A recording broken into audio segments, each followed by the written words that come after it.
my goodness gracious. Hey, everybody, welcome back. Assalamu alaikum. I'm like We are family. with you once again.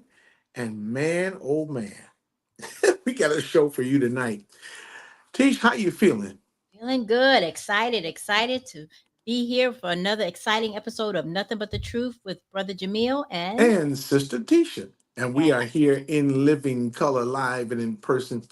Look, everybody's filing into the room already. There's Trisha all the way from Texas. Hey, family, good to see you. And as you come on in the room, you all know what to do. But before we get started, I'm going to turn you over to the real host with the most, the hostess with the mostess, Tisha Muhammad, in just a moment. But I have to tell you, as you get ready to come in the room tonight, you're coming into another edition of Nothing But the Truth at a very crucial time in Mm, America and the world. tell it. And so these gatherings that we have where we get together and we reinforce one another in what is right, and we support one another in the spirit, and we lift one another in laughter. These are important gatherings because through these gatherings, we draw strength by bringing you the best guests that we can possibly bring before these cameras in the world of broadcasting. And tonight, you're going to see that we keep our word. Tish, what's happening? What's going on? Hey family, welcome back to another exciting episode of Nothing But the Truth with Brother Jamil and Sister Tisha. We are so glad you took the time to join us. We have an exciting show. I want you to come on into the room. Before you do that, be sure and help us grow this platform by simply going to our YouTube page, Nothing But the Truth with Brother Jamil and Sister Tisha. Simply going on and like, share, and subscribe to that page. Tell a friend about it, and then go over to our Facebook page, Tisha Muhammad, and do the same. Like, share, and subscribe. Come on back so we can get ready to get started. And stop in the chat. We want to hear what you got to say tonight. Mhm. You're going to be a witness to history. And while history is being made, there's more history that you can make Hmm. tonight right here on YouTube. Go to YouTube, as Tisha just told you. Hmm? Go to YouTube, like, share, and what? Subscribe. We need only 180 more subscribers to reach a key milestone that will allow us to expand this platform even more. So Mhm. when you go over to YouTube, be sure that while you like the program and then you share the program, subscribe to it. I believe we're going to have at least 20 people tonight That's to a goal. subscribe to Easy the goal. program, new subscribers. So if you're a new subscriber, go in the chat after you do that and say, hey, I just subscribed, so we can make a fuss over you on the air tonight. My wonderful co-worker is on, Brandy McLean. Hey, Brandy. Hey, Brandy Brand, how are you? It's How are you? always good to it's always good to see Brandy. Good to see you, Brandy Brand. And so listen, we've got stuff going on. I Mhm. promised you, right? Right. Never gonna break my promise. Is it time, Tisha? Should we do it now? It's time. We need all the time we can get We need with all our the time we can get with our guest tonight. She is a legend, not in her own mind, but in her own time. She has literally been a witness to events and history all over the globe. Regardless of land, regardless of language, regardless of persuasion, or regardless of politics, she's been there as an eyewitness to history through the lens and the shutter of her cameras. She's recorded history, recorded family gatherings, captured the beauty of children around the planet, and shown the dignity of old folks. And you know, we old folks like some dignity, okay? But she has been absolutely essential and friendly to us. yes. I haven't known her long. I didn't meet her until 1980, so it's 35, about 35 years ago. Not And long I'm glad, not that long at all, but I'm very glad that she's with us tonight. She is the owner of MonicaMorganPhotography.com. She is the photojournalist. She is, as Brother Errol just went in the chat with his camera iconography. He says, no doubt about it, from the photo posse in Philadelphia. She's the legendary, the one and only Miss Monica Morgan. Monica, come on forward and let us. There she is. That's our sister. She's welcome. with us tonight. Wow, so good to see you. How are you, dear sister? I am great. Listen, Brother Jamil, Sister Tisha, I love that opening. I was having a ball watching those photos, remembering some of those moments, seeing you two together. I mean, it was fabulous. I need to see that again. It lifted my spirit. Well, you're going to see it as the outro comes, but you better watch it good this week because, We have a new hey, one coming. the new one's coming. Oh, So Yes. this okay. season is this is our season finale. Mm-hmm. Okay, with Monica Morgan. We're not crazy. We bring the best on last, and we know we've got a lot to talk about.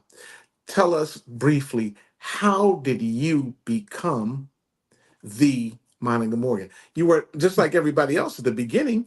How did it start? How did you get the idea to do what you do today so well? Well, I wanted to be an actress, and my mother said, I am not going to feed you for the rest of your life. You need to find something else to do. And since I love to eat, that terrified me. So little did I know that my career choice would end up being photography. I went into public relations after I graduated Wayne State University, and I got a job in PR. Didn't really know what it was, but I was having a ball just pretending and acting and saying that I knew how to do it. And what happened, the people who hired me, they didn't really know what PR was. So I was just having a great time. And they said I had to be able to take photos. So I used my theatrical skills. I said, okay, right there, that angle, this, that. And I pretended my way through. And I started doing photography. And then I took another job in public relations for Domino's Pizza, started doing more photography. The Michigan Chronicle gave me an opportunity to write for them because I was a writer, but then they paid me to take photos, but they didn't pay me to write. And I said, wait a minute, what's wrong with this? And I just started doing more and more photography and ended up loving it. Come on. Wow, wow, wow. And the legend precedes you. We'll show photographic evidence of what we're talking about later in the program. But one of the things that you've always made us do, and I guess Sister Tisha will take it further with this particular line of questioning and inquiry. But when we were guests on your program on Super Radio 910 in Detroit and all over the world, we were made to feel so welcome and so warm. How do you do that in terms of you're on this side of the camera, but Mhm. your subjects are drawn into your warmth and it becomes Comfortable. it's still about them, but Yeah. you're adding to it. Tisha, what do I mean to say, hon? I don't know. It was very inviting. It was welcoming. I didn't feel intimidated. I felt like a guest, a welcome guest. Like we were like what we're trying to accomplish here. We're making you feel like you're just home talking with family. Tell me what's going on. That's how we felt. But it was professional at the same time. It was just great. It was great. Well, I'm glad to hear that because actually I'm an introvert. I'm an introvert. Oh wow. There you go. So it's hard sometimes for me to talk. I like to actually speak through the camera. If I Yes. take a photograph of you and you love it, that's my way of speaking to you. So on the Wow. radio show, each week I had to come outside of my comfort zone and talk. And I didn't always like that, but I I heard from people, I was told I was saying things that mattered. I brought on guests that made a difference. And so Mhm. I said, this is essential. This is needed. This is necessary. And Hmm. as a result of that, I wanted my guests to feel like I would want to feel if I were on their show, to feel welcome, Yes. to feel like a part of the family. And it was the Mhm. case. It wasn't anything made up. It was the truth. So I Yes. was honored Yes. to have both of you. And it was great to get to know you better that way. Yes, yes. And as we prepare to take the question on the screen from Brother Jerry, I have to say that, in passing, when you see Sister Monica at work, you can't really stop and talk with her, but she'll direct you to different places in the auditorium or in the venue or wherever things are happening. Some of the shots that she has of me, you wouldn't even believe it was me. I look so handsome, you wouldn't even believe it. I'm just saying that for you, Tisha. I'm saying that for you. I look real Yes. handsome. Yeah, I yeah. you believe Yeah, it. yeah, yeah. No, that was not what you were supposed to say. Oh, I did. But I'm but sorry. Go ahead. I but missed my cue. she's moving. She's doing things in the arena. And so Brother Jerry asked the question, Monica, and he says that in his opinion, the great photographers are inspired. So what do you feel inspires you to do your work? When I hear someone say they love the photo that I've taken of them, because I want people to feel good about themselves. I didn't always, and I still don't like images of myself. I have to work on that. And so to have someone say they love the photo that I've taken, that I brought something out of them that they sometimes didn't even know existed, makes Mm. me feel really good. I look for the beauty in everyone. I look for a realistic inner view of that person coming out and emerging. So when I'm photographing, for example, someone speaking, I actually pay attention to them. Are they friendly? Are they more strict? Are they more stern? What's their personality seem like? Mhm. And that's the look that I go for to bring out. And that's Wow. one of the reasons why I love photographing some of the people that I photograph, because I can feel their energy and I try to bring it to life. Wow, amazing. You're watching and listening to Nothing But the Truth with Brother Jamil and Sister Tisha. And it is our honor tonight to receive our guest and to bring our guest before you to answer your questions, the great Sister Monica Morgan. Not only the toast of Detroit, but really, she's the toast of wherever jet setters gather all over the planet. That's our sister. I'm telling you that. Thank you, Brother Jerry, for saying yes. He understood and got some benefit from your question. We have, as you mentioned just now, a series of photographs that we'd like to share with the audience and ask you, Monica, what was your inspiration? What was your idea? What was your concept? Or what was happening as these photographs? Some of them are iconic images. You've seen Mm. them in newspapers. You've seen them literally across the world in The Final Call, where Monica's been featured literally hundreds of times in The Final Call newspaper, the number one circulated newspaper in Black America, all over network television, all over Michigan media, the Midwest, New York, the West Coast. So let's take a look at some of these images of history makers. And Monica, if you wouldn't mind commenting on what we see, and then in the chat, you ask your questions. Does that sound about right, Tish? That sounds right. I'm ready. I can't wait to hear these stories. These pictures are awesome. Thank Let's you. go to the mystery man. He'll put the photos up now on the screen. And when he does, I'll see we're already starting off big. Monica, what are we looking at here? All right, the photograph to the left. I was Okay. actually in the movies and I was exhausted and I had fallen asleep, not because the movie wasn't good, but because I was exhausted. I woke up, I looked up and I saw that image and I said, that's my photograph. And I kept looking and looking.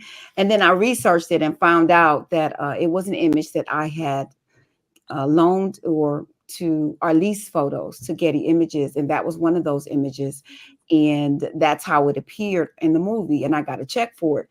But the backstory was we were at then Shane Park, and Aretha Yes. was there, and Smokey was performing, and Aretha gave Smokey the recognition of award from the city council. Mm. So she presented it. She was being professional. She had on her glasses. She took her glasses off, and then she did the whole the certificate or the award. And then a lot of the photographers kind of moved away. They figured it was over, but I knew that there had to be more. She had known Stevie since they were young. Mhm. And their interaction, knowing she had been ill, knowing that she admired him, knowing her relationship with him, and I'd seen them together in the past, I just knew there was more. And I waited and I waited. And then he kind of like blew, a little bit of a kiss on her forehead and kind of messed with her hair. And she looked up at him and just laid on his shoulder. And I mean, that was the real moment. And I just Mhm. love capturing the love between the two of them. Wow. Wow. Excellent. And that happened in Detroit, right? At Shane Park, which is now the Aretha Franklin Yes, sir. Amphitheater. That's right. And that photograph, when she passed away, unfortunately was used like all over the world, with Hmm. CNN and different news outlets. This was Hmm. the image that they picked. Yes, Wow. ma'am. Yes, ma'am. The image you took. And You Yes, shot that. That's yes. beautiful. Okay. hmm Tell us about the next. shout out to Shane Park, the Aretha Franklin Amphitheater. Great place to catch a show in the Yes. summertime. What's Yes. what's the next what's the next photo, Monica? So it was during the 40th anniversary of the Montgomery bus boycott. And I was traveling with Mrs. Parks. I was her official and personal photographer. I was honored that she said I was her dear friend and a great photographer. Mm. So during this visit, we actually went to the Empire Theater where she was arrested. And there was a bus there. It was one of the buses that she had ridden during that time. And she was escorted on by 2 Caucasian officers with a smile. And they were honored to be there with her. And they were honored to take photographs with her. It was a different backstory when they were there with her. And so the thing about it was just a great day. Rosa Parks got on the bus. She talked about what happened that day. She actually sat in the seat where it all happened. It was not behind the bus driver. It was on the other side of the bus. I took a photograph sitting next to her on the bus, and I took the only reenactment image of her in the actual seat she was sitting in on one of the buses that she rode. Just for a factual tidbit, no one really knows the bus that it happened on. Oh, wow. Okay.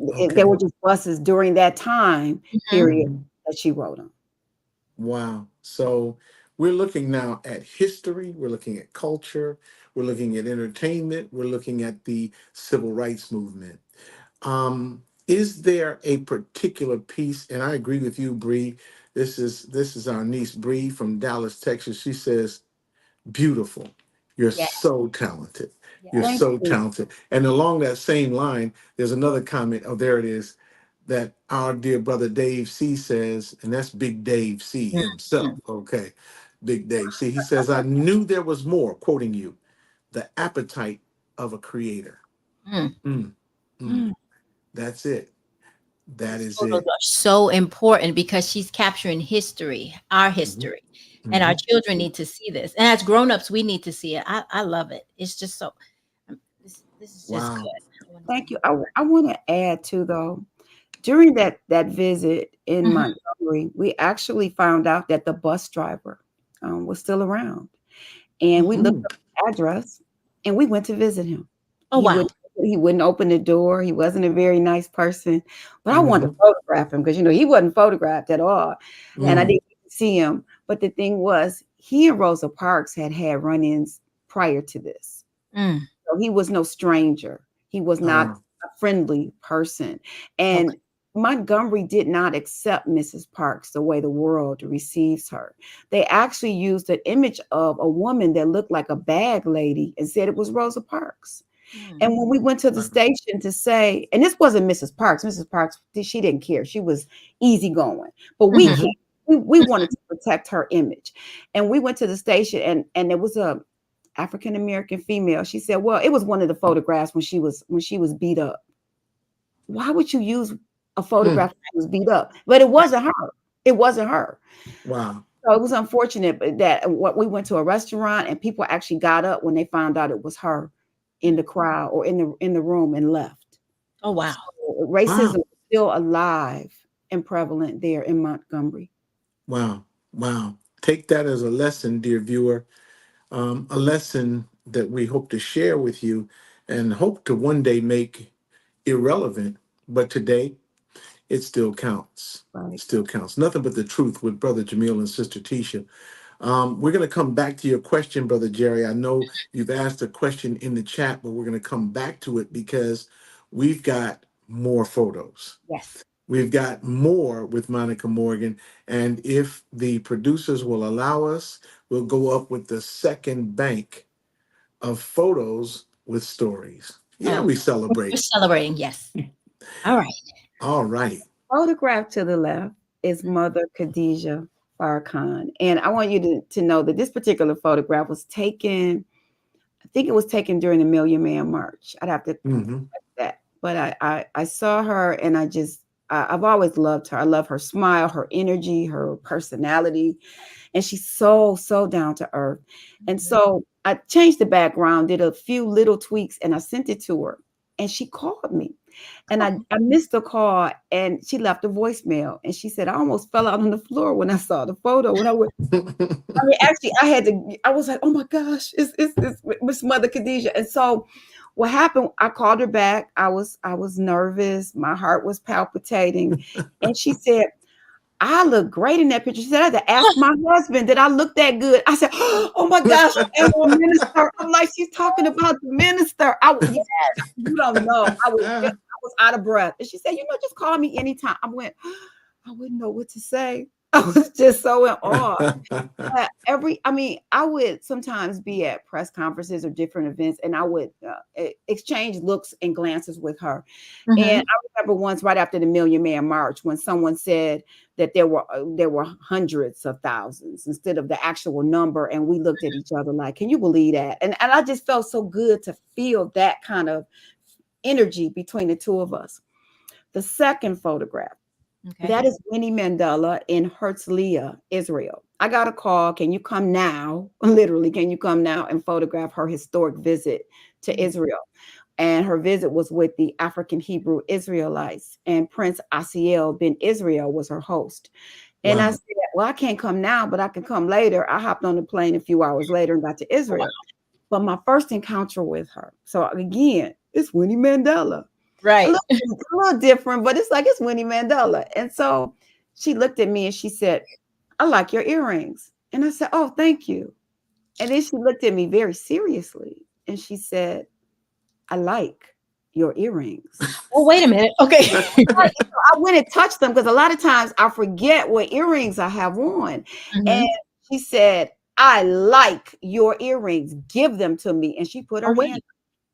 And so I had checked, these were like some $10 boutique earrings I had, not my expensive ones. And I said to myself, okay, you can have these, but this is it. This is going to stop. Right. And I gave her those earrings and I traveled throughout Israel with her. We went to what the African Hebrew Israelites called the Sea of Life. We went to the Dead Sea. We went all over the Sea of Galilee. We went to Leah Rabin's funeral. We just traveled throughout the area. And every morning I would have to wake up and kiss her, tap on the lips and say, good morning, mommy, which is an endearment in Zulu. And it was weird because I'm an introvert. I'm like, I got to do the peck. But, it was an amazing time when you think about it. I'm spending time at the same table with Winnie Mandela. We're in the same space. And so I was honored again to have that moment.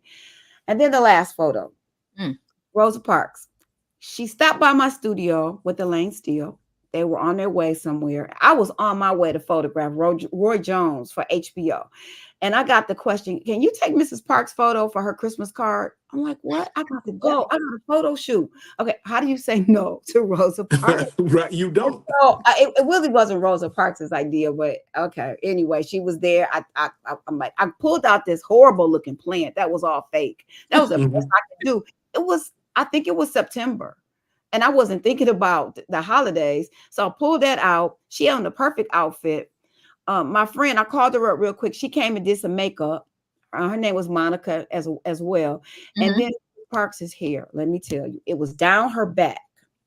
And I braided it. It was so soft. I braided it into a long braid and wrapped it on her head like that. And I heard Mrs. Parks love that photo. It was the one time she looked more like a diva and a queen than a little old lady, I mean, if you will. And this particular image was given out at her casket, at her viewing in Detroit. And I was honored that photo was selected, and other images I had taken of her were selected as well. But this one was really personal to me because I knew it was something that was created in seconds because I had to get to another photo shoot. But to comb her hair and to put red lipstick on Rosa Parks. Okay. Exactly. She was so down to earth. And I would just say that Mother Khadijah and Rosa Parks, both amazingly down to earth. And I honor all of these women in some form or fashion. And I say that, Winnie Mandela was different. She was strong. She was very strong. So I also admire that strength, but she was a little bit more reserved than Mother Khadijah and Rosa Parks. And not to take away from her, she had been through a lot. Right. So that's not judgmental. It's just what it was. Right. Yeah. Yes, indeed. Wow. Yes, indeed. Amazing photographs. And I think Brandy's right. I know you had to be smiling the whole time you did that for her. I was, Brandy, but I was also stressed because HBO was my client and they were kind of waiting on me to get there. Right. I mean, for those who don't understand now, Monica's saying that she had to go shoot Roy Jones. Roy Jones Jr. was at that time he was a crib crashing, multi-belt holder in the world of boxing, and his style was so unorthodox. He was like excitement everywhere he went. You had to get a photographer like Monica Morgan to capture that. Mhm. because you needed to have that kind of creative lens that is not afraid to look at it from a different angle and bring forward something different about the subject of the photography. Yeah. I agree with Dave C. Also, Dave C. says in the comments that your gift has made room for you. Thank you. And in that room, Sister Monica, I've been with you in some places that nearly everybody was, like big events, not just the Million Man March, but big events where the Congressional Black Caucus had gathered. And Monica's moving around the room and she's moving and getting photographs of the newsmakers. I've been with her at Operation Push in Chicago when Reverend Jackson and his team prefer the work of Monica Moore. I've been with her in sporting events in Los Angeles and different places, but I never go to boxing matches. I want to say that for my wife. Honey, Corny. don't worry. Corny. I am not at the boxing matches at all. Mm. Okay? You believe me, honey? Yeah, Okay. sure. Go ahead. Yeah, sure. But Monica is moving everywhere. Tell me, has there ever been a place where you did not take over to do your art? I don't know how to Right? take that question. I'm an introvert, so I don't know what it means to take over. All I know what it means to do is to do what I do. Mhm. And that is to bring my gift out. So I have a take charge persona. I have a commanding presence sometimes, but that's not me at all. I'm actually a lot of times very nervous and apprehensive and have anxiety when I go into some of these events. Oh, wow. And it's not as easy as it seems. Another thing, too, is that I have something that I learned at an early age, and that is the power of focus. Okay. So, like Brother Jamil said earlier, sometimes when I am photographing, I'm not going to be cordial and speak. I'll smile and I keep moving. And that is because I was photographing a senior citizen's birthday party in Detroit, and someone was talking to me. And across the room, Mayor Coleman Young walked up and kissed her on the cheek, and I missed it because I was talking to someone. Mhm. Mm, And I kept thinking, that is the photograph of the night. I Yes. had right. missed Wow. it. And Mayor Young would walk really fast away. And I'm across the room. It's not a quiet room, it's a party going on. Mhm. And I'm thinking, what do I do? And so I said very, very loudly over the crowd, I said, Mr. Mayor, would you do that again? And I Mm. prayed that he would not tell me off or Right. look at me or I would be treated some kind of way. And he actually walked back up to her and he kissed her and I got the photo. Mhm. That taught me that I have to pay attention when I'm working. I Yes. can't schmooze with people. And I know some don't understand it. I've had people that have really gotten angry and talked about, she blew me up. No, I can't. I didn't blow you off. I'm doing what I do. And if you Yes, were ma'am. working, you would understand from your Right. perspective. Please understand that I'm working. So Nobody you're come and make scanning. nobody. It's Hmm? like you're scanning the room all the time because you Yeah. never know. It's like action shots. These are not set up shots. You Yep. trying to get the moment. I've seen you walking around with like 2 and 3 cameras at one time, and they're Yeah. not little. And you're moving Yes. up and moving. Right. Yeah. I Right. see. Yes. And I think this is what also is so amazing. And we're getting close to the bottom of the hour break. I'm going to say this as briefly as I can and give everybody the breather that you deserve while I prepare my next musical selection for your delight. Okay, you But can pass. no, okay. But I want to listen. These are the events that bring people out into ideas. This is a question that Brother Jerron from Philadelphia is asking a question. Monica, did you take the photo of Mother Khadijah and Rosa Parks sitting together at the Million Man March? I did. I not only took that particular photo, I took the whole line of women on the stage at the Million Man March, which Mm-hmm. include Queen Mother Moore, I think was her name, and Yes. Betty Shabazz, her daughter. Mm-hmm. I have a photograph of all the women on that stage, which is amazing. Wow. DJ, Wow. I can't think of, so Dolores Tucker. See, Dolores Yes. C. Tucker. Dolores Tucker Thank from you. Philadelphia. C. First Dolores Secretary Tucker. of State for Mm-hmm. Philadelphia. I took all of them and I took some close-up images and I took the whole stage to show that it also took women supporting men for that event to happen. Yes, Wow. ma'am. They didn't take the forefront, but they were Wow. there. supporting. That's right. Tisha, take us into the break. We'll be back after this break. Tisha's going to take the family. All right, friends, stay tuned. We're at the bottom of the hour. We're going to take a small break. When we come back, we're going to try to get into did I just get tongue tied? We're going to get into the chat and answer some of these questions. There are some good questions in here. We're not ignoring them. We're going to get to the questions and then back to more pictures. Stay tuned.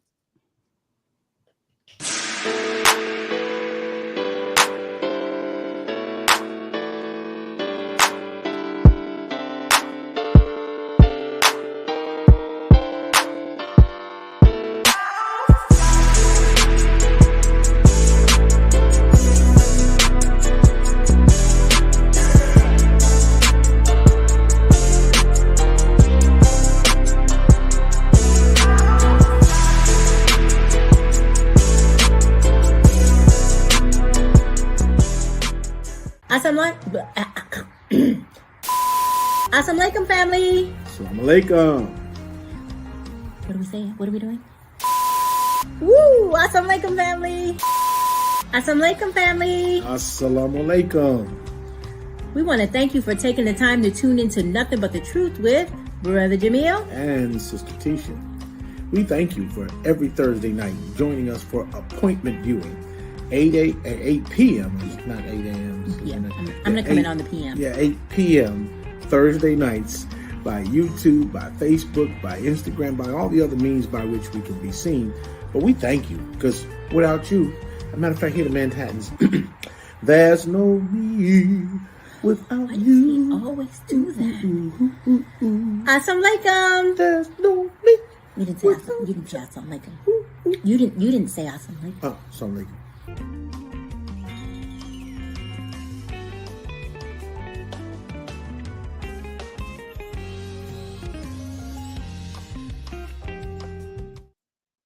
Go outside in the rain. I want to dedicate that one to you, babe. It may sound crazy, Oh, but I want to thanks. go outside. Okay, we're back. We're back more with more from Monica Morgan. The questions are rolling into the chat on Facebook and on YouTube. And wherever your questions are, we're going to try to get to you. But obviously, with hundreds of people at a time watching, it's a little difficult. But we're going to try to make sure that we can address as many of your questions as possible during the time of the program. I want to say special thanks to the mystery man and the production team here at Nothing But the Truth, because we are. Thank you, Brother William. Thank you. I'm getting the credit that I deserve. The quiet storm. That's what the man said. That's the man called all the way from Don't do that. from all the way from Oakland, California, giving props. But we are back now with our guest, and the program goes on because, Monica, there's more, and you've given us sort of a trajectory of your creative ideas in mind. You've already shared with us focus. You've shared with us intentionality. You've shared with us the take charge attitude that allows you to have the perspective to do what you do. Mm-hmm. But I want to ask a question before we go back to the next bank of photographs. You're also an educator. You're a teacher of young people into multimedia activity and strategies and photography and more. Tell us about how you do that and how that's going with your students. How are they doing so far? Well, I'm teaching. I just finished 2 programs. I was teaching middle school students with a program sponsored by Black United Fund called Picture Me Academy. And then I taught high school students with a program called Shoot with Cameras, Not with Guns. Nice. And so both programs basically focus at one point on them taking beautiful self-portraits. Because a lot of our young people, when they take photographs, they do exaggerated things with their lips, with their tongues, with their fingers and signs. And I try to teach them that they are enough.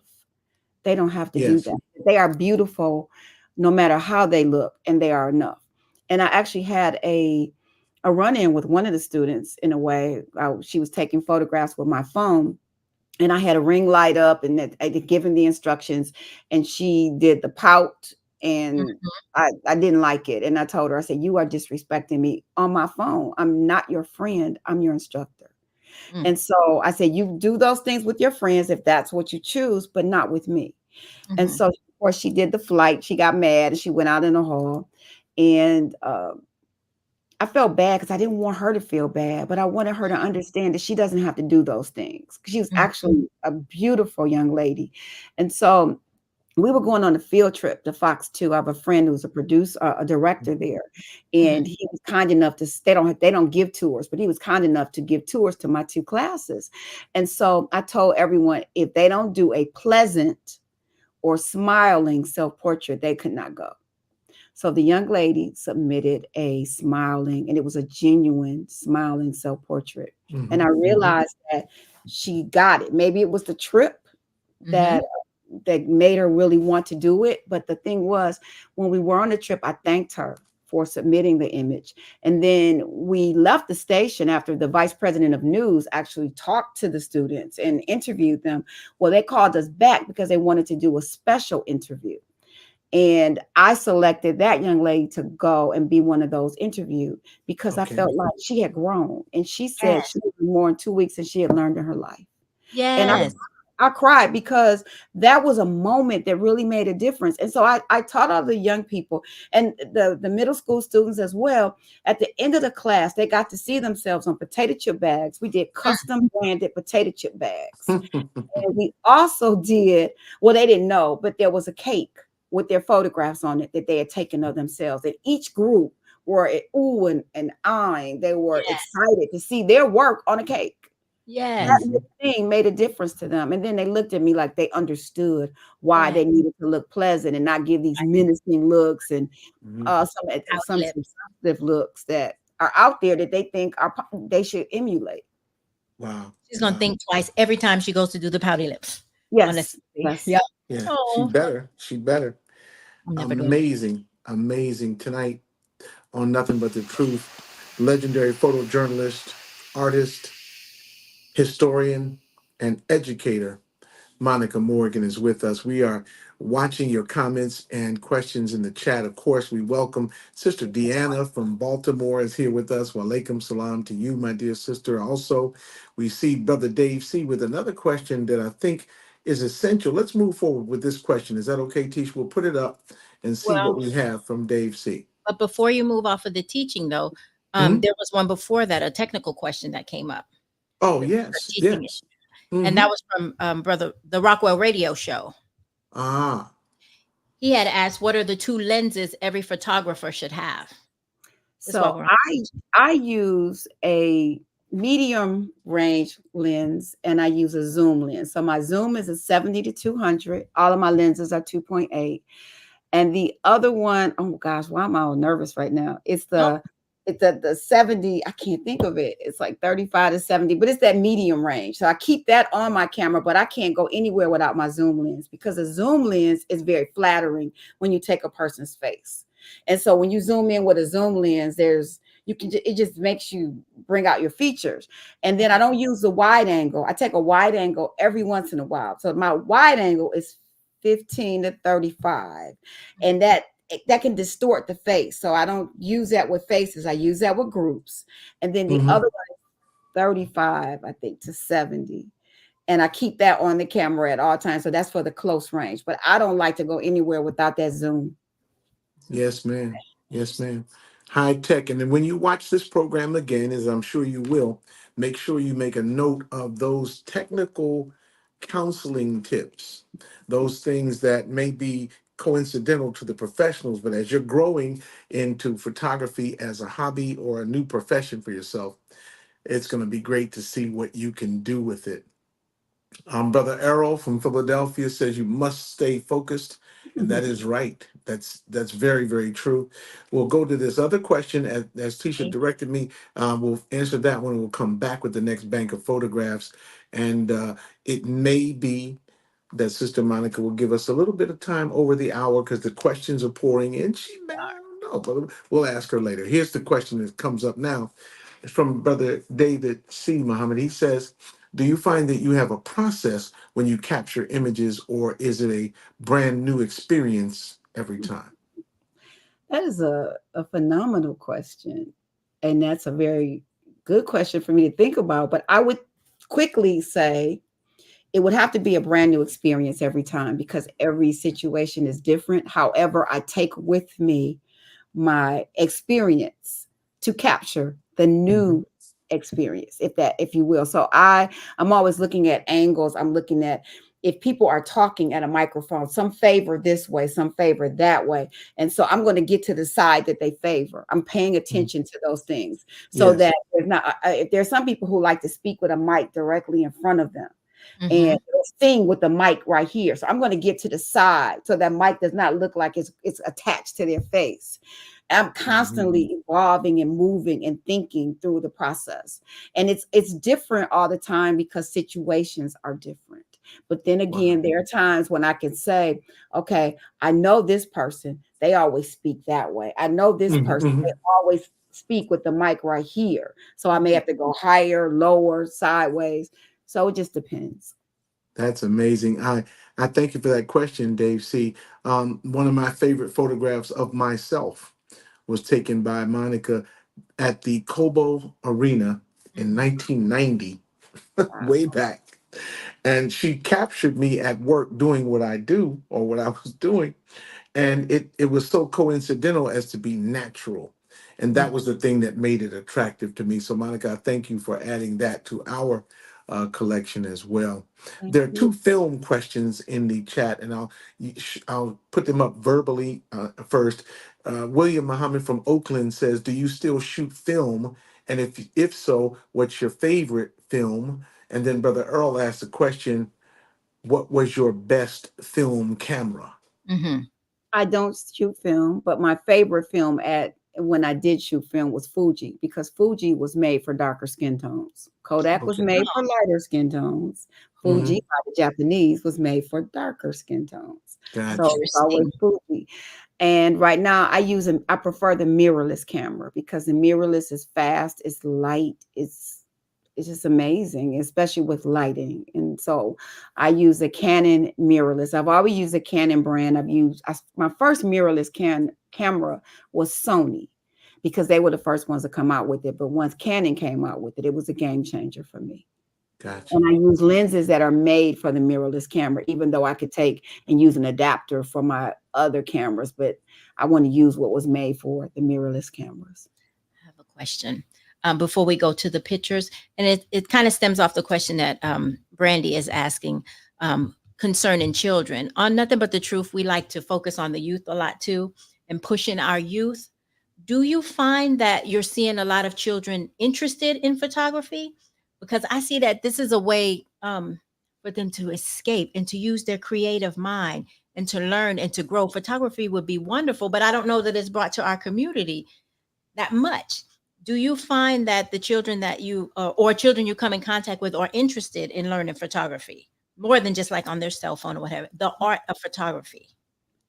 I don't find as many that are Mhm. in my classes because these classes are already brought about by schools. So I'm Okay. taking their students that they've selected. And actually, this last program with Picture Me, I was given 23 students with they called them IEPs, learning disabilities. Yes. Okay. Yeah. Yes. So it was very difficult to try to teach 23 people with different needs, if you will. Yeah. But I did it. I survived it, but it was a lot because I wanted to make sure that I reached everyone. So there were just a few students in there who were interested. There were others who were disinterested, and I had to try to get their attention. And they ended up coming around. The second program, the high school students, it wasn't a class of students who wanted to learn photography. It was something that they again were given to do. And some of them were interested, some of them weren't. So I try to talk to them. Those of you who want to start a business in this, a side business in this, or you're just interested in doing this to relax and get away from life, Yes. the stresses in life, let me know. And so I get a lot of young people, though, that come up to me and their parents come up to me and they say, I would love for you to teach my child.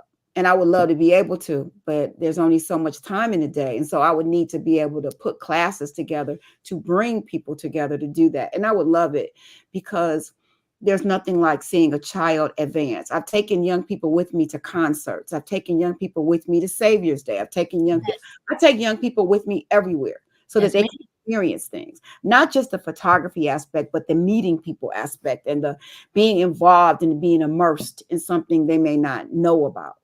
So that's Yes. very, very important. I've taken young people to Rosa Parks' home and different places. So Mhm. That's beautiful. And to see those historic locations come to life, and then to learn from an experienced connoisseur, if you will, how to view that life and then be free to do it in your own way. I think that's it. And Brother William, I apologize. You asked what format. He Mm. said he's asking about the format, and I want I to be don't, clear with the question. I used to shoot Hasselblad where I use a larger format. I just use a regular, sometimes I don't even know the technical things. I just do it. It's just mechanical for me. Yes. So I would Mhm. say it's more like the 35 millimeter, if you will, format. That size, I don't use a large format. I've done it, but it limited me in terms of capturing events. It was great for doing portraiture and people being still, but I'm always also into the movement. Yes, ma'am. Yes, ma'am. Speaking of movement, um, in Detroit, as a community, like many other large cities in America, there is an active and multifaceted community life that you are not only a witness of, but a participant in. Is there anything that you like to shoot? And we are going to the next bank of photographs. Don't. We're going. But is there anything in Detroit that you just love to shoot? Is it the Hart Plaza Festival? Is it just a Saturday night at Baker's Keyboard Lounge? Or like, what are the things that you enjoy taking there in your hometown of Detroit? My favorite place to photograph is the Aretha Franklin Amphitheater. It's on the water, it's outside. Mhm. I love the lighting most of the time. And I love to capture people at the height of them displaying their gift. Oh, So it's nice. I know they're going to reach that top note or that high note or that portion of the song that is just life changing. I Mhm. love to capture that. Yes, indeed. Yes, indeed. And special shout out from the Aretha Franklin Amphitheater to my main man, Eddie Levert. Good to see Mr. Levert, and you've captured him many, many times Yes, at that yes, location and yes. venue.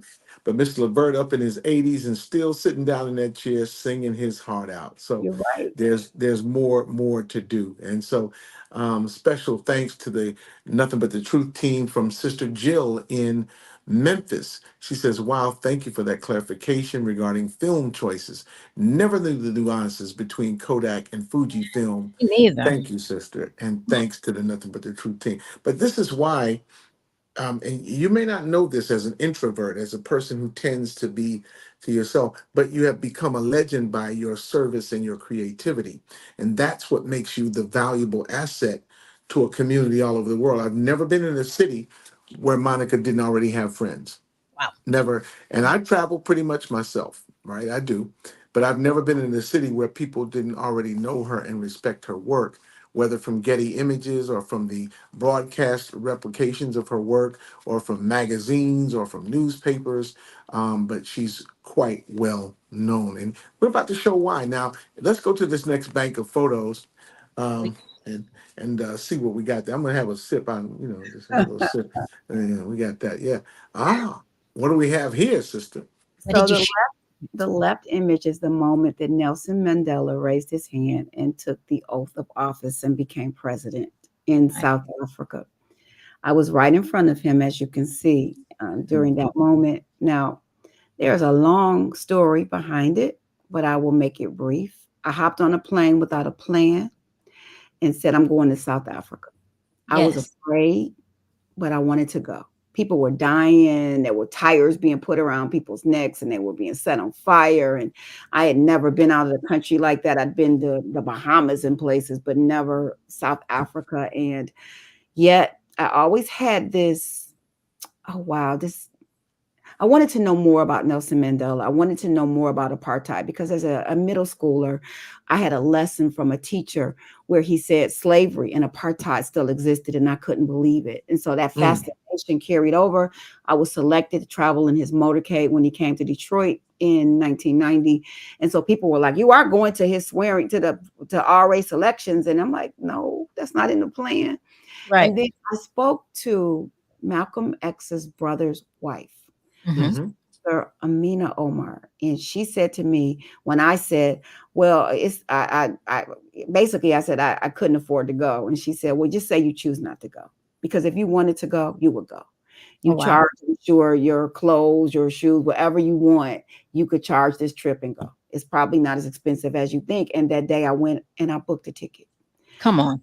I didn't know what I was going to encounter. And my third day there, I was outside photographing people to vote. I was bored. Nothing was going according to plan, even though there wasn't one. I had been close to Mandela a couple of days before, got images. I snuck in with some people that I knew, took some Right. photos of him. Then they put me out, but I had some great photos. And then that third day, I'm outside and I'm thinking, have I made a mistake? I didn't close my business. I'm in another country. And a bomb went off. Oh, no. And I did what I did what I had to do. I ran Yes. towards the bomb. And my photographs ran all over the world through my relationship with Associated Press because I was an Associated Press stringer. And Wow. I started capturing more images of Nelson Mandela throughout my visit there. And they thought I had a connection to him. I did not have a connection to Nelson Mandela. I don't know. I just kind of got in with people and was myself. And they brought me into the places that he was. And there was a time when I was in the Carlton Hotel, which was the headquarters for the African National Congress. And the elevator operator kept saying, where are you going? And I really didn't know. I was just in the hotel, just moving around. And he said, Madiba, Madiba. I said, wait, Madiba. That was an endearment for Mandela. He said, yes, he's upstairs. I said, that's where I'm going. And I got off where he was, and there was this guy that I had seen from the White House in the States, and he looked at me and he said, oh, I remember you. You won't get in to see him. I said, you are not running anything over here. Come on. I needed Nelson Mandela to tell me I needed to get out the way. And I knew he wouldn't. I knew he was a gentleman. And sure enough, when he walked out the room, I almost passed out. It's like, oh, it's Nelson Mandela. And so Peter Jennings came out right behind him. I said, hey, Pete, I'm from the States. And he smiled.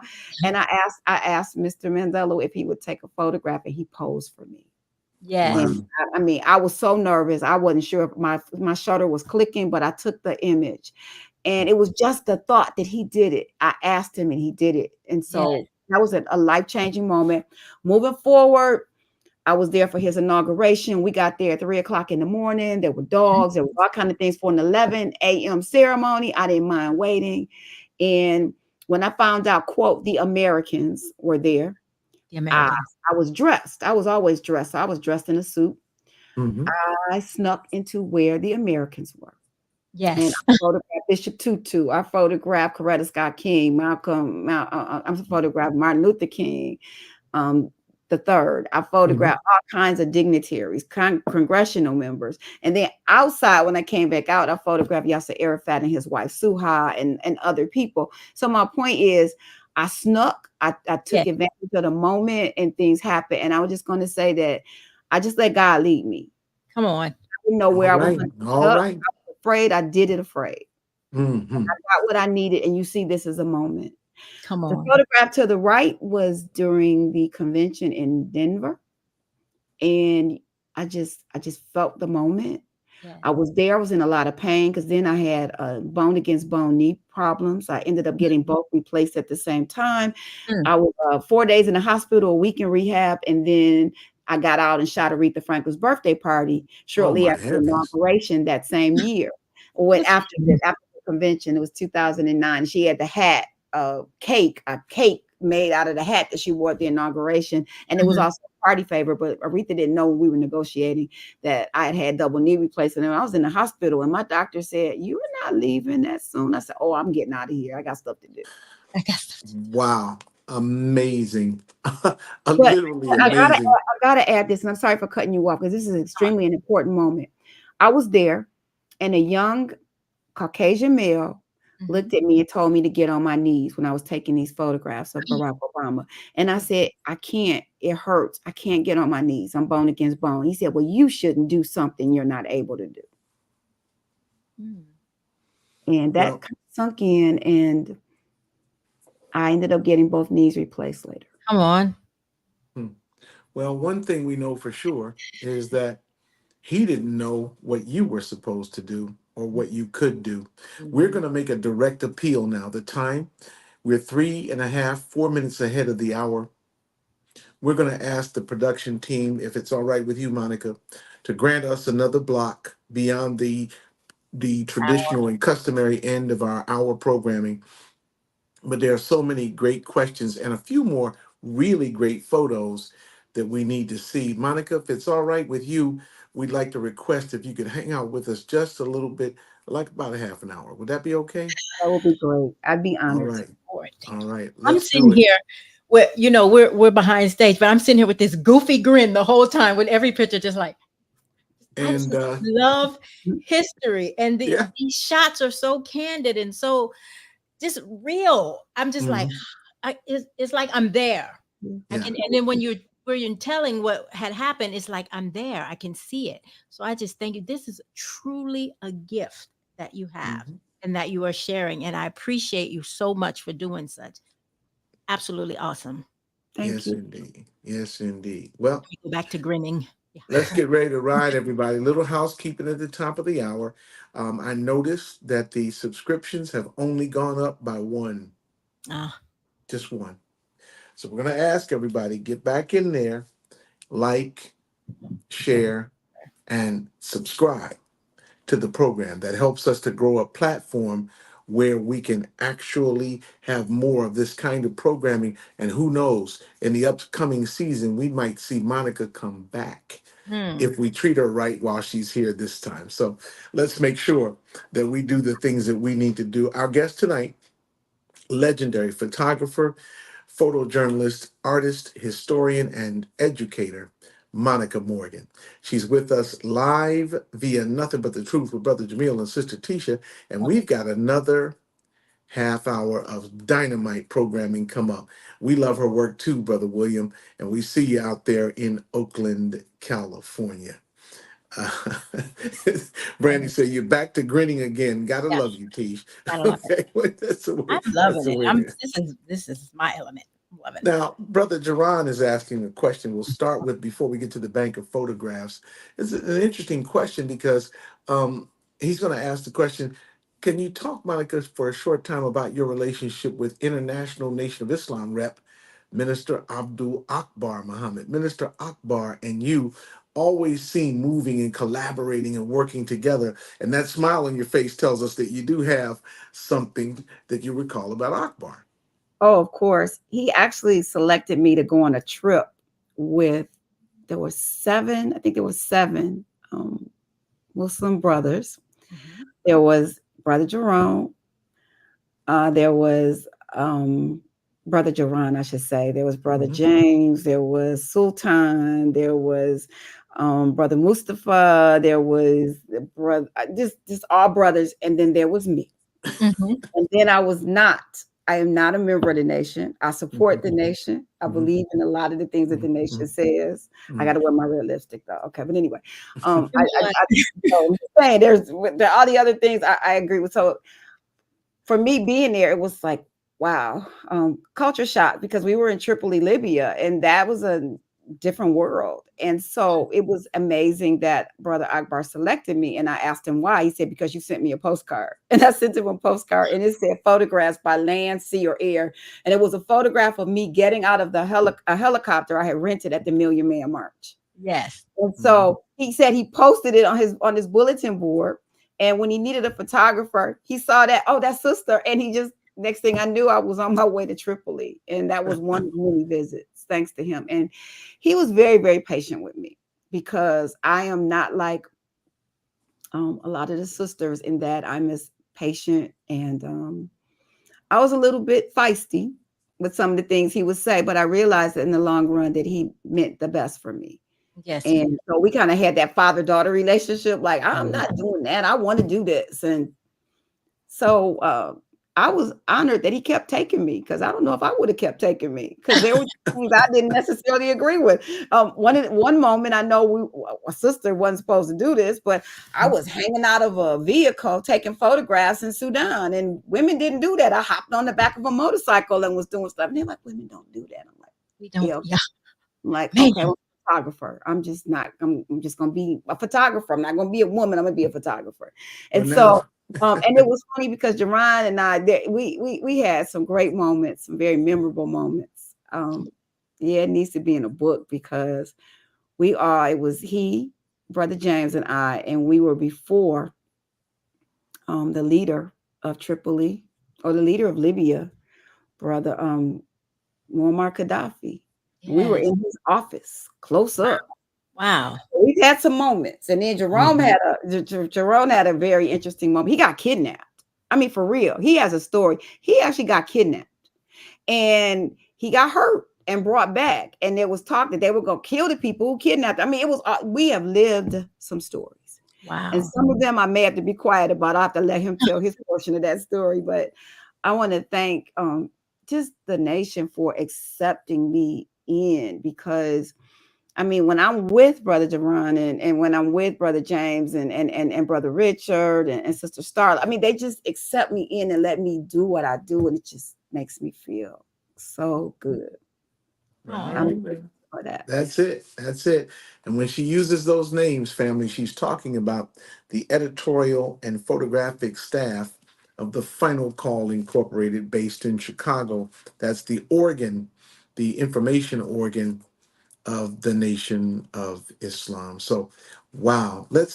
Monica, are you ready for the next bank of photos? I am ready. Okay. All right. I'm ready. Let's go. Here we go. We're going back up. Oh, well. Okay. So I need Brother Richard here for this one, because I don't remember everything about it, but I remember the important parts to me. So let me say, this was in Washington, D.C. This was during Congressional Black Caucus. I was taking photographs for my good friend, the late Congressman John Conyers. Yes. And I heard that the minister was coming to his workshop. I was so excited. I'm like, oh, I get to photograph. I mean, I was just like I couldn't breathe. Yes. And so the FOI came in and said, you can't take photos. And I looked like, what? And I became Detroit girl. I said, look, right. I'm taking that picture. Y'all gonna have to carry me out. I had visions of them all picking me up and carrying me out, but I was gonna be carried out taking photographs of the minister. And so I was on the floor and I was taking photos, and Brother Richard was there and he was looking at me. I'm like, I'm taking pictures. I don't care. And so I took a few, and I was kind of scared, but I'm like, I'm doing this. And I took this. I was watching the minister again. I was watching him. And this was just a moment when I captured. I'm like, see, this is deep thought. This is the person that I admire. And I'm seeing him in his moment. Yes. And so I loved this image so much that, and I'm just going to say this, the FOI didn't carry me out. They didn't stop me. They looked at me sternly, like, we told you not to do this. But I sent this image to Brother James, and he loved it, I guess, and he hung it up in his office. And someone saw it, and somehow I was told it became the official Million Man March photo, and it was on the cover of Sister Tanetta Muhammad's book.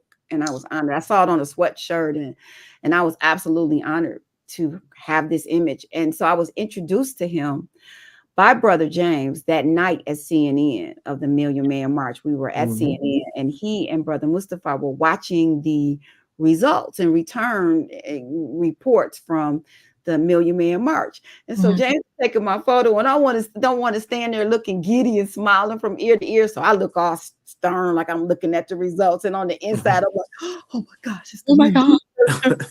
So it was, again, another one of those moments. I have had many of those moments, and I'm grateful for. Wow. Wow. The Honorable Minister Louis Farrakhan, deep in thought, Washington, D.C., on the occasion of the Congressional Black Caucus gathering. So that is in and of itself a historical photograph. And I think the audience, if you're like me, you're outdone by now. You started this program a little over an hour ago, and you did not know you would see or be witness to this much history Come on. in one place at one time. And so I'm very, very honored, Sister Monica, that you're here. And trust me, the brothers may have looked at you stern, but everybody that we know treasures what you do in Black America. You can't love our people and love what we do in this country to advance ourselves and the country as a whole without loving someone like Monica Morgan, who makes it happen, wherever she goes. So, Monica, this is time now for us to round up the 18th poll. Let's start looking at the remaining photographs. Your questions. I don't know if we should take any more questions until we see some more subscriptions. I don't know. Maybe I don't Right, know. right. We should probably make it a quid pro quo here, but we're going to stay involved and do this. Production. What do you, Brother Gerard says? Word. and you know that's it. That's your brother, Sister Monica. That's your brother, Brother Gerard. Um, Because of time, I think you should stay with the last few pictures so we can get them all in, because these shots are amazing. they are. I'm sure they are. Yes. All the ones so far have been, yes. Mhm. Well, let's go. Let's go see what with we it. have next. What? Okay, I knew that one was coming. Okay. So, What? I didn't know that was a good photo or not. I didn't know. I had it in my archives. I never actually looked at it because he was looking down, and I said that's not a good picture. But I was in the wings, and Prince was about to say something at the Image Awards. And what he was doing was he was really not saying anything. He was wasn't saying anything. And I'm standing there in the wings like, I don't believe him. And so my late husband wanted to meet him. I'm like, no, I've heard Prince stories. I love Prince music. No, please don't. No, you're not gonna meet him. My husband, Mr. Friendly, gets towards him and doesn't meet him. I don't like him. He didn't. I'm like, I told you, I don't want a Prince story. I want to enjoy his music and his gift. But his security stopped, and I've heard the stories were in different ways, but he's talented, so he might have been in one of his moods that night.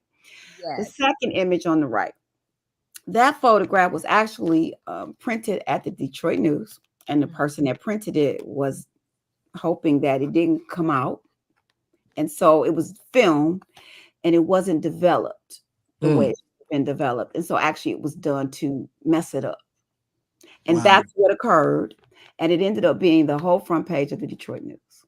Wow. Of course. I mean, look at the composition, look at the motion, look at the color, the primary colors surrounding Prince's face against the background of black, with the effect of motion, which is his stock in trade. I mean, I just would say, we just want your extra time and your kicks. Okay. Yes, indeed. This is a great set of shots. What was he like when you did talk with him? I never talked to him, but I'm going to tell you, it was always difficult sometimes to photograph him because I don't think he liked being photographed. And so I was actually there were photographers. It was time to photograph him before a concert. So normally when you have this opportunity, you get the first 2-3 songs right in front of the stage. Well, we were told we had 30 seconds in front of the stage. Nobody brings long lenses because you right in front of the stage, you got 30 seconds, you got to do your best, you ain't got time to switch up and all of that. How about Prince had us go all the way up into the rafters to have the 30 seconds, and nobody had a long lens. Wow. And I said, I can't fail. I can't come back without photos. I'm an African American sister in this business. I cannot come back without a photo. I don't care if everybody else says they didn't get it. I gotta get it. I used my relationship with the Detroit Police Department, and I strapped on all my lenses around my body. I wore long black dusters, which I hid underneath, and I was going into the concert. A friend of mine was a lieutenant, and he told them to let me through security. They thought nobody said I was a police officer because the radar, the X-ray machines went off, and I snuck and took photographs. Wow. and they ran in the newspaper. This is another time they ran in the newspaper, and they knew Prince's people knew, and so obviously it was all right because nobody came after me about it. But yeah, I Wow. did what I had Wow. to do. I did what I had. Another Detroit question. Do you have a certain venue do you like to shoot? Like, is it St. Andrews Hall? Is it, It's the Aretha. Detroit? It's the Aretha. With Aretha. It's the Aretha. Yeah. Oh, you already said that. I was Yes. wondering about indoor arenas. Oh, That's what indoor. was on my mind. Indoor. Well, not really. Okay. So Okay. many places. It's more the people than the venue. So Hmm. Okay. Okay. Oh. Oh, there's a special guest. She says, "Hi, I'm Kalia. I am Brandy's daughter. I love to take pictures of like landscapes and stuff, and I'm 10 years old. Oh, What wow. what advice would you have for her, Monica, I would getting tell started?" her to keep doing it, that she could do things with those photographs. She could get, for example, if she has an iPad, she could get an app called Procreate. And she Mhm. could take those images of landscapes and actually design cards and artwork using Nice. Procreate. There are videos online that will teach you how to use that program for free. I think it costs $12 to get the app. Mhm. But I have a cousin who's 8 years old, and she just absolutely loves it because you can draw, changes colors, but it's using the Apple Pencil to Yes. actually create things on the photographs that you've taken, or you can create from scratch. I would say also you can create greeting cards.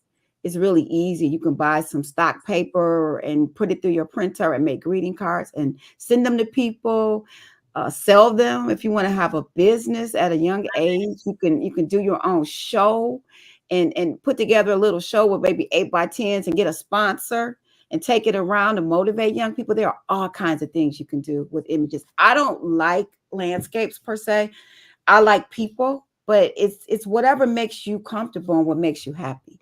And what you do, you start looking at more photographs of landscapes, start looking at art of landscapes, start searching the world and seeing more landscapes and looking at where the sun is and where the sun sets and how it sets. And you can be great at it because I'm Oh, self-taught in photography. I do have a oh, yeah. college degree, but I'm self-taught in photography. Yes. Wow. I think it's important that if I could get production to flash the contact information Mhm. for Monica on the screen before we go, for families who need to know how they can make submissions or ask questions or contact Monica to attempt to commission her professional services, big events. I don't know what it may be, but that address right there, that email address, Monica at monicamorganphotography.com, Beautiful. is where you begin your journey into images and their power to bring the past up to the present and then shine a light into the future. That's what happens with Monica Morgan Photography. Great stuff. Great stuff. I Tish? have Kalia, number. keep it up. I think her name was Kalia. Kalia, keep it Yeah. up. Mhm. I have no Mm-hmm. idea where your camera can take you. Come All on. right. All right. Man, this is excellent. And so I'm moved to, of course, I want to give the final wrap up questions to my wife. She's the one who has the intellect, but stuff hits me sometimes, and Mhm. I'm like, wow, how did that even happen? And I mentioned at the top of the program, Monica, that I've known you for this number of years. I don't remember not knowing you. I don't remember not seeing you on the scene. No, this is true. I don't know any time when I haven't seen you where things are happening, and I expect to see you do that. And Oh, that's Kalia says she great. would like to be like you. One day she would like to be like you. That is so sweet. Grow up to be the That, best Kalia that you can be. come That's on. Right. that's what I want to see because all of us have been given different gifts. Just take your gift and do everything that you possibly can with it to make it something that impacts the world. Yes, indeed. Yes, indeed. And you're right, Jerron. This has been a great show. We're coming in for a landing. We're not on the strip yet, but we are descending, headed toward the airport, about to let our guest have the rest of her evening to Yes. herself and her family. And but we are so grateful Mhm. that there are ideas, that there are concepts, and that there are great ones among us who are willing to share. Beautiful. willing to share not only their own creativity, but to shine the light on your creativity and say, you don't have to be like her. You can be the best you can be, Come and on. nobody can ever imitate you. That is a great piece of advice. And Monica, we thank you so much for that. Production, what do we have left in the chamber? What do we have left in the chamber? I know we got something Bring it that home. should, oh Oh, my goodness. So I was in a car in Ghana. I'm trying to think, was this a Brother Akbar trip or not? I'm not sure. I'm oh, not pretty. sure. So I pretty. just hopped out the car. I just hopped out the car and I saw her and I captured her.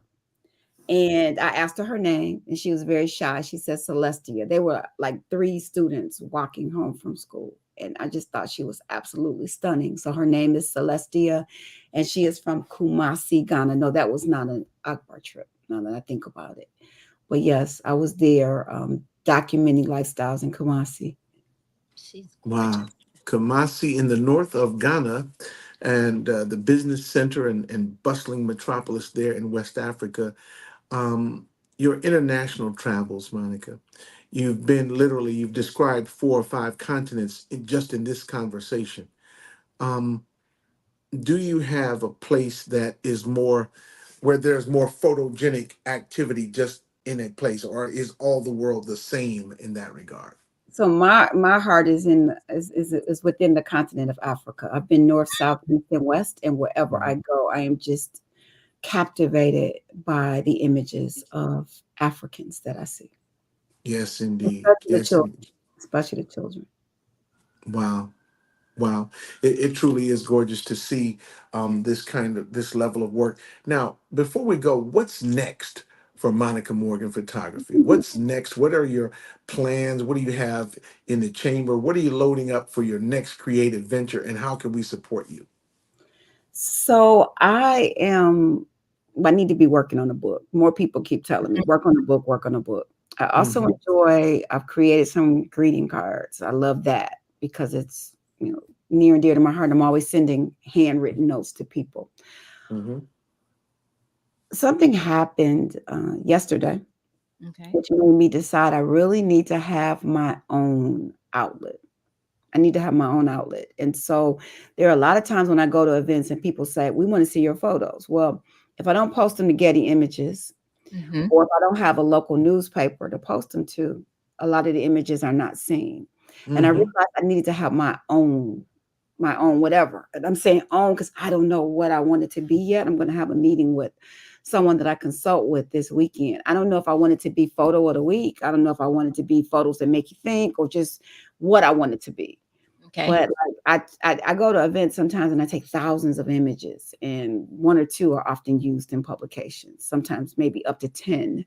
So I would like to just do something where I can further that and have my own venue where I don't have to say I'm with this publication, I'm with that publication. Mm-hmm. Right. Right. And a lot of times I do just put my name down and I get credentials, but it Mhm. doesn't always work because Okay. every Wow. day you have to kind of start over again, surprisingly. Wow. Wow. And that starting over again has given you, as Jerron just points out in the comments, he says, look, he has a photo of you along with President Robert Mugabe of Zimbabwe. You have traveled north, south, east, and west in Africa. You've photographed my heroes and gotten them to cooperate with your photographic strategies. I've since I was a boy, Mayor Coleman A. Young has been my hero. Mayor Young, the first black mayor of Detroit, Michigan, and he Mm. served as mayor there from 1973 until 1992, Wow. who established a pattern of black political power in the city of Detroit that is really it's undergoing a few changes, but it set a precedent for the rest of the country. And he was a no nonsense kind of a guy, but he Definitely. was he was he was like your uncle that you knew wasn't playing. Okay, and he was that kind of a person. He brought that spirit to public life in the Motor City, and he was a great man. And so those those encounters with greatness produced one perspective, but I'm sure those folks knew that they were encountering greatness when they were in your midst as well. Tish, what do you want to see? You want to see any latest photo? You want to see some new photographs, Tish? Yes, I want to see the latest and greatest of what's going on. But I want to just take this time again right before we go, because I'm sitting here enjoying the show. Right, I wasn't very talkative tonight, but I'm just reflecting a lot, and what I'm learning. I'm learning a lot from what you shared for us, and that's the whole purpose of the show. But the biggest thing I learned from you and what you shared is to start where you are and believe in your dreams and just go for it. That's what I'm getting, because you said you were self-taught, and you said a lot of times that you were fearful. But these pictures and these images that you capture don't show your fear. It shows how talented and powerful and bold you are, and how much you believe in yourself. And I think what I'm learning is that we may have talents, inner talents, that we don't really know that's in there, but we got to just get in there and go for it and try. You have been to some amazing places with some amazing people, and you just did it. So many times tonight you just said you had the thought to just do it, and you got up and you did it. You didn't hold back, even though you were a little fearful. And so I'm sitting here going, Tisha, there's big fields out there. Get out there, just do it. Whatever that just do it is, family, just do it. As long as it's right with God, okay? But just do it. Get out there and do it. Start where you are. Believe in yourself. Believe in your talent. Grow your talent. And just do it. Let's all be the little Kalilas. We're going to do it. Yeah. Yes, indeed. Yes, indeed. Yes, indeed. Monica, what have you been shooting lately? What's been happening over the past couple of days? Have you been covering any noteworthy news events that are unfolding in the public? Just a random question we'd like to know. So, Well, so I was very, very anxious yesterday. I had, the vice president and Waltz were coming to town. And I applied like everybody else to get a regular credential, and I got a general admission. But usually the general admission, they don't allow you to bring your camera. But this time it didn't say you couldn't bring your camera. But I'm still like, I know how they are. I know what happens. I don't want to go through this. I'm just like, do I want to go? No, I don't want to go. I mean, I'm talking myself out of it. And I'm like, stop. You win 90 to 95% of the time. Sometimes you're going to lose. This might be a win. This might be a lose, but you need to go ahead and go. And I kept saying that to myself as I drove 45 minutes to get to the place. And so when I got there, and I had my big lens, 70 to 200, strapped on my waist. Normally I carry a 300, but I didn't. This lens strapped on my waist. And I had my camera hanging here and a fanny pack, because they said you can't bring more than a clutch. You can't this, you can't that. But they didn't say you can bring a camera. When I got there, oh, it's Monica Morgan. I'm like, okay. But then this other lady comes up. You're not supposed to have a camera. I said, it didn't say I couldn't bring a camera. That's an expensive camera. I said, it didn't say I couldn't bring any kind of camera. I got to check. I'm like, I can't even get on the shuttle bus to get there, to get them to tell me no. And so the woman says, I need to take your picture. She takes a picture of me and the lens. And she said, what's your name? And I tell her my name. Then I'm waiting. And she didn't mirror us. So I'm just saying that. She didn't mirror us. And I'm thinking, okay, here I am. I'm going to be told. And so she came back. She said, you're cleared. Oh, wow. Well, the thing is, she didn't see this lens on the side of me. She did. Somebody had given me a sign. So I took the sign and I was holding the sign like this. Come on. Because I'm like, you don't show your hand. I got that lens. I couldn't do anything with that close-up lens. So people were talking to me. I'm on the bus and I'm really not engaging with them, because I'm just like, oh, I got to go through the next checkpoint with security and service. And I'm just, can't I just do what I do and not go through all of this? So I get there, I see people I know, and then I get inside. Secret Service just looks at my lens, tells me cut on my camera, and they let me right on through. Now, I did go to the section with the brothers who mirror us. They let me right in, got inside. Another brother was talking about, he knew me, and he said, I said, can you help me? He said, yeah, where you want to go? I said, wherever you can get me. So I got on the side of the stage, but I'm looking, it's not the best vantage point. Of course, the best vantage point is going through all the thousands of people to the other side. He's looking at me like, okay, you're pushing it. And I'm like, yeah, but I have to ask you, can I? I need to. And so he said, all right. So he started to help me go through the crowd. Well, I want you to know that he got kind of discouraged because it was too much. It was just too thick with people. Yeah. So he saw 2 Caucasian men and he said, follow them. I went, what? He said, follow them. I'm like, okay, I done been there, done this. So I actually took my big camera lens. We'll just say this is my big camera lens. And I held it like this and I'm going through the crowd. And every time somebody, I'm like pointing at them, like, I'm with them. Yeah. and he had on the wristband. I had nothing. Yeah. I followed them all the way up to almost to the front of the stage. Come on. Okay, I'm gonna stop because people know me. I'm gonna stop. I'm gonna stop. I'm good on this side. I can kind of maneuver. And so I found a girl I went to school with, and she said, I said, can I sit here? Can I share this seat with you for a minute? It was a bleacher. She said, yeah, I stayed there for all of 2 seconds. I got up, I saw the person in charge who I sent a text to and called. He didn't respond to me. Then I saw him. I said, look, okay, I'm here. I've gotten to this point. Will you help me get a press pass so I can do what I do? Let me check. 20 minutes later, I'm still waiting. I'm like, you know what? Okay, that's sign enough. I'm going to do me. I started finagling, walking around, looking at people, looking at different perspectives. And then I saw a young lady go and ask for a press pass. She didn't have any ID, anything. And they gave it to her. I'm like, I'm about to do that.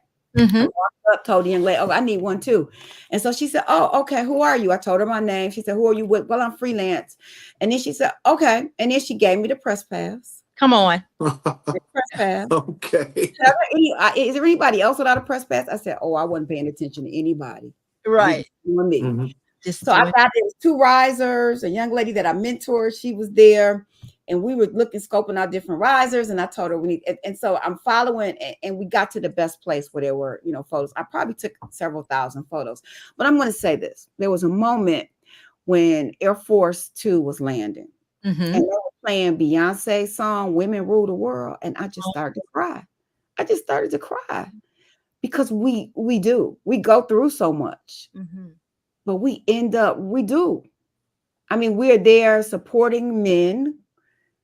A lot of them, I mean, I'm sure Brother Jamil will say, Brother and Sister Tisha, that you are his rock and that you help him more than people will ever know. Just being a support system, being there for him, holding his hand, hugging him, just being there for him. There's nothing like that. And so that is more than most people have a lot of times. I'm saying they don't understand that is extremely important, just having that support. So women do run the world. Sometimes we run it subtly. We're in the background. Sometimes we're on the side. We are strong enough to step back and let our men take the front and forefront. We're able to do that because we've got them. And that's the one thing that I say. So women do rule the world. And when I heard that song and I saw that plane land, I'm like, we got this. And it was amazing because we're in an airport hangar and there's Air Force One. And there I am taking a photograph of the side. I was in the best place. I got the best place. And I haven't looked at my images. I'm going to tell you, I was too worn out, too tired, aching, had a graduation today. But I just pulled up a couple of images that I shared with the mystery man. The mystery. That's right. Well, mystery man, what do you got? What do you got? You were right there. Okay. I was right there. So those are all the key individuals: a congresswoman, the senator. You've got on our right our governor and our lieutenant governor, and then the center, the 2 players. And I mean, I'm right there in front. And again, that was so quick, you just didn't know what was going to happen. Right. You had to be on the right riser and be ready for it to happen. And when you zoom in, it's sharp. You can see their faces. So that's one. And then this other image that I kept envisioning, and this one right here of her walking out. Yes. And I have closer images, but I just love that. Again, women rule the world. Subtly. And this is powerful photography and record keeping of history, regardless of your political persuasion, what political party you support, whether you support this candidate or that. You have to respect and understand that what Sister Monica is doing is chronicling history. Yes. She is actually present at history-making events around the globe. And we need to understand who we have with us tonight and how appreciative we are that she took this time and then gave us extra time to be with us on Nothing But the Truth with Brother Jamil and Sister Tisha. Yes. This is a powerful, powerful, powerful example. You're right, Dave. See, why don't we just go on and be great? Come on. Because she's doing it. She's doing it. And she's an example for all of us that we can do it too. Yes. Monica, we appreciate you so much. Hang tight with us. Don't go anywhere. We have some announcements that Sister Tisha will make. We'll give a parting word to you, and then we'll be dismissed. Tish? All right. Once again, everybody, I want to just thank you for tuning in to another wonderful and exciting episode of Nothing But the Truth with Brother Jamil and Sister Tisha. Before you go, if you haven't already done so, please remember to go over to our YouTube page, like, share, and subscribe, and then head right over to our Facebook page, Tisha Muhammad, and do the same, like, share, and subscribe. Pretty soon, we're working on some things right now. We're going to open up a new Facebook page just for the show, Nothing But the Truth, but that's in the works right now. There's a few more changes coming up. We need you to tune in every week so you can be a part of it. Some exciting changes coming through. We hope you like it. All right. Last word from Miss Monica. I'm just honored to be here. Thank you so much for having me on. I'm going to tell you, I was exhausted. I'm like, I don't know if I can do it. But thank you. I'm inspired by your audience. I'm inspired by the questions. I'm inspired by the support. And I'm going to tell you, I'm a romantic, and I'm inspired by the love that I feel between the two of you that is exhibited in your words, your actions, your show. And just, I'm proud of you. I'm proud to be here. And to all of, again, the viewers, please, let's support them. Let's each, go out there and at least get 10 people, 20 people to say they're going to like, share, and support this show. Because that's what we have to do. Let's look out for each other. That's how we grow. That's how I am who I am, because people have looked out for me. And it's funny. You never know who's the person that's going to help you. They end up being there. I mean, magically yesterday, people ended up being there for me throughout the day. I put it in God's hands, and it worked. I was afraid. I didn't want to do it. I had these negative voices saying, don't, but I did. So if there's anything in this world that you want to do, just go ahead and do it. Go ahead. Go ahead and do it. Go ahead and do it. Well, we've reached the end of another edition of Nothing But the Truth with Brother Jamil and Sister Tisha. You can tell this one is one for the archives. This is a special, special, special time to be with us on this program. We'll be back next week. Allah willing and the creek don't rise. We'll be right back here next week, 8 o'clock on your Thursday. This is appointment viewing for you. Make sure you come back and see us. We'll be here. We'll make sure that you're here too, and we'll take it even further. Thanks, everybody, for joining us as we all wave. Good night and assalamu alaikum.